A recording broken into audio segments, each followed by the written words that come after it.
Zac Prutzman, if you don't mind, introduce yourself. So I'm Zac Prutzman. I grew up in like the west end of Allentown. So I grew up on 14th Street. I graduated from William Allen in 2009. I spent my entire childhood in Allentown. So I spent 18 years in Allentown. And then I went to college at Syracuse University for broadcast journalism and computer science. And then when I graduated in 2013, I decided to move to New York City. I spent a couple of months looking for jobs and decided to move to New York City. Lived in New York for a couple of years, and then now I live in Boston. I've lived here for 2 to 3 years now as well. Zac, we're doing a little bit of research here, the Allentown Young Professionals, and I'm going to just ask you a couple questions, if you don't mind, just sharing your thoughts on this.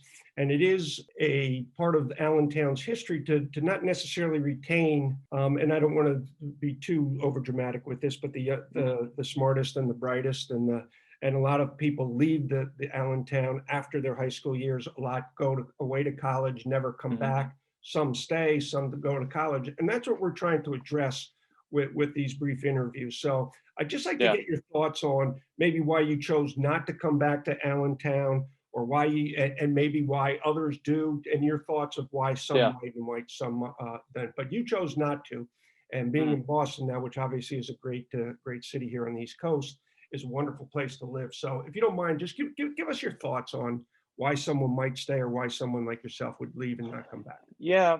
I mean, there's like the generic reasons that anyone would stay or go, which is part of it is personality type. And I lived in Allentown for 18 years. Allentown's not an expansive city, right? It's the third largest city in Pennsylvania. I mean, it's got a nice little area of the state when you look at Allentown, Bethlehem, and Easton, but in 28 years, I mean, you can kind of explore all of it. And part of it was, hey, I've been here 18 years. I've done that. I know what it is. I'm looking to do something else. The other part of it is people, which is going to Allen, very high minority population. There's a lot that I learned from a life skills perspective early in my life, which is how do I work with people who have a different background than me, that don't look like me, that don't think like me? And that was great. And I thought that's what life was.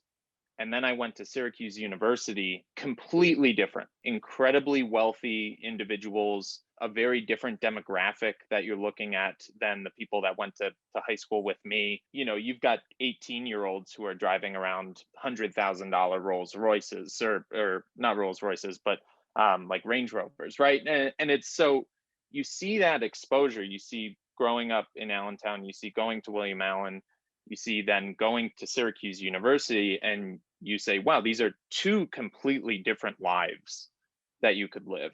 And that's why I wanted to pursue something like New York, which is New York has something for everyone. It's the melting pot. You can find your people there.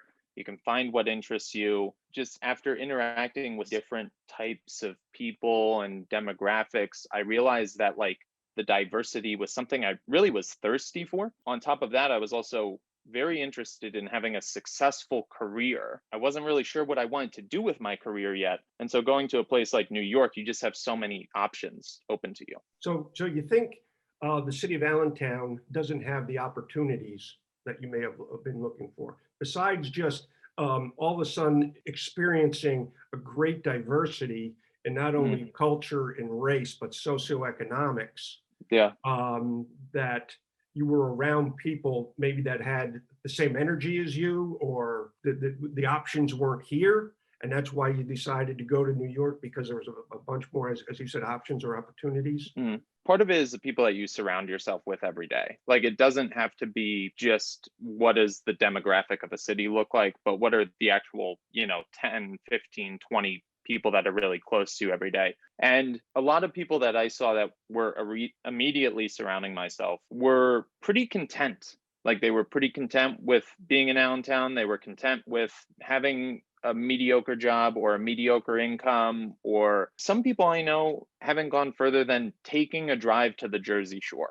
Like, I want to go to California. I want to go to Alaska. I want to go to Italy. I want to see the world. And so there was this part of like people being content, that I just needed to get out of that and I needed to break away from that shell. The other part of it was, from a career perspective, I didn't really know what I wanted to do. And when I think about Allentown, there are some great career paths that you could probably go into. Like, I'd imagine the healthcare sector in Allentown is something that's probably does pretty well and is thriving. But if you're graduating from college and you're like, I like technology, I have a communications background, but I'm not really sure what I want to do with my career, staying in Allentown isn't exactly the place for me to get involved with a small company and kind of figure out what it is that really clicks for me. Whereas a major city, you just have so many companies that are starting all the time, and you can expose yourself to just so many different career paths. That was very interesting to me. It's one thing to be like, and say both you and myself who grew up in Allentown. When you're in Allentown, you have a view. Now that you're outside of Allentown and you look back at it, you're like looking at it from the 10,000 feet. Hey, there's Yeah. Allentown. What's your perception of Allentown right now? So it's interesting. I'm 29. So just to give like a little bit of perspective. So I've been in my career for 7 years, but I started working when I was 9. So I started delivering newspapers when I was 9, right when my brother turned 12. And when I look back at Allentown, what I see is, I say to myself, like, yeah, I get why someone would want to raise a family there. From a location standpoint, is unbelievable. Like, if you like, Geographically, you're talking about between New York, Philadelphia, the East Coast. exactly. I mean, you're 2.5, 3 hours from like 4 or 5 major cities. I mean, housing prices are skyrocketing everywhere. Allentown is probably somewhere that I could actually afford to buy a house, right? As like a younger individual. So when I look back at it, I say, yeah, I could understand why someone new might find it attractive and want to move there. But for me, I almost feel like I'd be bored. Like, I'd be bored out of my mind. I mean, even when I go back and I see something like, the Iron Pigs are there, and the ice hockey team is there, and it's like, yeah, those are nice additions, but like, I don't want my life to also revolve around me going to a hockey game every 2 or 3 nights. And the other part of it too is, you think about Boston. Boston's one of the most like intellectually renowned cities in the country. I want to have conversations with people that aren't so surface level. The conversations I was having with people in Allentown were always very surface level. We never got deep into politics. We never got deep into social issues. And I want that. I want to be a very like contributing member of society that pushes a city forward. And Allentown doesn't have that for me. I'll add a little bit to that here, because until you get to my age, so some of the things to try and put these pieces together, whether we keep this in thing or not, though, Zach, is what we're talking about is a Rust Belt city here in Allentown that was a culture. We were immersed in a culture that was cement mills, steel mills, Mack trucks manufacturing, coals, real blue collar type jobs, where when you came out of college back then, you were almost guaranteed you could raise a family. You didn't have to go to Boston or New York or any of the schools that are provided. And that's still a part of the culture that exists here. So as a transformation, we're seeing with how we are developing into a warehousing area as opposed to a manufacturing area.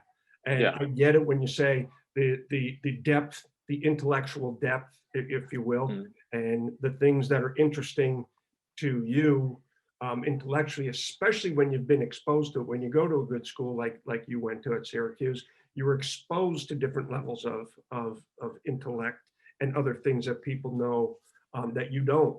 And it's really so at this point in your life, there's at least now, there's no intention of coming back or anything here. Would you rule it out that you may be back, maybe to raise a family, and I'm not saying, hey, tell me, because you may not know, but just getting a feel for, there's no need to come back at this point. The reasons I wouldn't go back are very closely tied to like personal reasons. Like, I wouldn't go back to Allentown because I talked about how the people that surround you have a significant influence on your life. And the people that I surrounded myself with, I felt as though limited me in a lot of ways. And the growth that I've exhibited over the past 10 years is growth that I've been able to accomplish on my own because I could wipe the slate clean and I could start from scratch. And the concern for me going back to a city that I grew up in is falling into old habits, having some late night debauchery with friends that I grew up with. And that just doesn't interest me. Like, I'm very driven on continuing to better myself. And I feel as though I'd be stuck in the mud if I went back to some place like Allentown. Well, I really appreciate you taking the time, Zach, to spend this time with us and share your thoughts on this.